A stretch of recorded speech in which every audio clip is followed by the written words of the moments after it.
Major political science সাজেশনমূলক সিরিজে তোমাদের প্রত্যেককে স্বাগত। আমাদের আজকের আলোচ্য বিষয় হচ্ছে মেজর পলিটিক্যাল সায়েন্সের 7 পেপার অর্থাৎ মেজর 7। আর মেজর 7-এর সিলেবাসের টাইটেল হচ্ছে ইন্ডিয়ান গভর্নমেন্ট অ্যান্ড পলিটিক্স। এই সিলেবাসের অন্তর্গত বা এই পেপারের অন্তর্গত প্রত্যেকটা অধ্যায় থেকে আজকের এই ভিডিও মারফত আমরা অত্যন্ত গুরুত্বপূর্ণ 5 এবং 10 নম্বরের আলাদা আলাদা কিন্তু সাজেশন তোমাদের সামনে শেয়ার করব। আর এই সাজেশনটার নাম রাখা হয়েছে ব্রহ্মাস্ত্র সাজেশন। ব্রহ্মাস্ত্র সাজেশন বলতে বোঝায় অতি অল্প কয়েকটি প্রশ্ন পড়ে পরীক্ষায় 100-তে 100% কমন। আর এখানে থাকা প্রত্যেকটা প্রশ্ন মোস্ট ইম্পর্টেন্ট। আর যে সমস্ত ছাত্রছাত্রীরা সম্পূর্ণ সেমিস্টারে সেভাবে পড়াশোনা করতে পারোনি, কোনো কারণবশত সিলেবাস কী সেটাও জানো না, তোমাদেরকেও বলবো এই 5 এবং 10 নম্বরের যে কোনো একটা লিস্ট যদি ভালো করে ধরে পড়া শুরু করো, তোমরা দেখবে 5 নম্বরের একটা অধিক স্কোর তোমরা তৈরি করতে পারবে।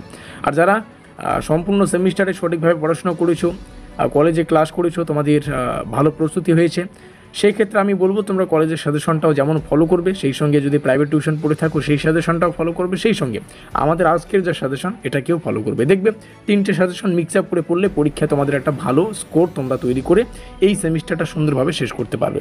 আমরা দেখে নেব গুরুত্বপূর্ণ প্রশ্নাবলী। যদিও এই পিডিএফটা তোমরা যদি ডাউনলোড করো তাহলে সেই ক্ষেত্রে আমাদের হোয়াটসঅ্যাপ গ্রুপে যুক্ত থাকতে হবে। তো হোয়াটসঅ্যাপ গ্রুপের লিঙ্ক ডেসক্রিপশন বক্সে রয়েছে, ডেসক্রিপশন বক্সে থাকা লিঙ্কে ক্লিক করে তোমরা আমাদের হোয়াটসঅ্যাপ গ্রুপে যুক্ত হয়ে যাও।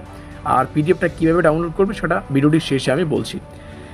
তো 5 নম্বরের জন্য 13খানা প্রশ্ন। তার মধ্যে প্রথম, ভারতীয় সংবিধানের বিবর্তন ব্যাখ্যা করো, সংবিধান সভার গঠন ও ভূমিকাকে সংক্ষেপে আলোচনা করো, প্রস্তাবনার ভারতের রাষ্ট্রের কোন মৌলিক লক্ষ্যগুলো তুলে ধরা হয়েছে, মৌলিক অধিকারের প্রধান বৈশিষ্ট্যগুলি, মৌলিক কর্তব্যের বা কর্তব্যসমূহের গুরুত্ব, রাষ্ট্রের নীতির নির্দেশমূলক তত্ত্বগুলি সংক্ষিপ্ত ব্যাখ্যা করো, ভারতীয় সংবিধানের কেন্দ্র রাজ্য নির্বাহী সম্পর্কের বৈশিষ্ট্য, ভারতীয় সংবিধানের কেন্দ্রিক প্রবণতা নিয়ে সংক্ষিপ্ত আলোচনা করো, লোকসভার গঠন ও কার্যাবলী, লোকসভার স্পিকারের ভূমিকা, রাজ্য বিধান পরিষদের গঠন ও গুরুত্ব, জনস্বার্থ মামলা PIL এর ধারণা, মোস্ট ইম্পর্টেন্ট প্রশ্ন এটা, ন্যায় বিচারে উচ্চতম আদালতের ভূমিকা সংক্ষেপে আলোচনা করো।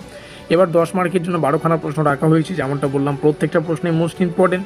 তার মধ্যে প্রথম, সংবিধান সভার গঠন, কাজ ও তাৎপর্য বিশ্লেষণ করো, ভারতীয় সংবিধানের বিকাশে ঐতিহাসিক প্রভাবগুলি বিশ্লেষণ করো। প্রত্যেকটা প্রশ্ন মোস্ট ইম্পর্টেন্ট, প্রত্যেকটা প্রশ্ন তোমরা ভালো করে পড়ে রাখবে। প্রশ্নাবলীকে তোমাদের সামনে শেয়ার করছি। রাজ্যসভা ও লোকসভার মধ্যে গঠন কার্যাবলীর তুলনা আলাদা আলাদা করে পড়বে। রাজ্যসভা ও লোকসভার মধ্যে গঠন বা রাজ্যসভার কার্যাবলী এগুলো আলাদা আলাদা করে পড়ে রাখবে। তো হচ্ছে এই 12খানা প্রশ্ন তোমাদের সামনে শেয়ার করলাম। পরীক্ষার সামনে প্রত্যেকটা প্রশ্নেই তোমাদেরকে দেখে যাওয়া উচিত একবার হলেও।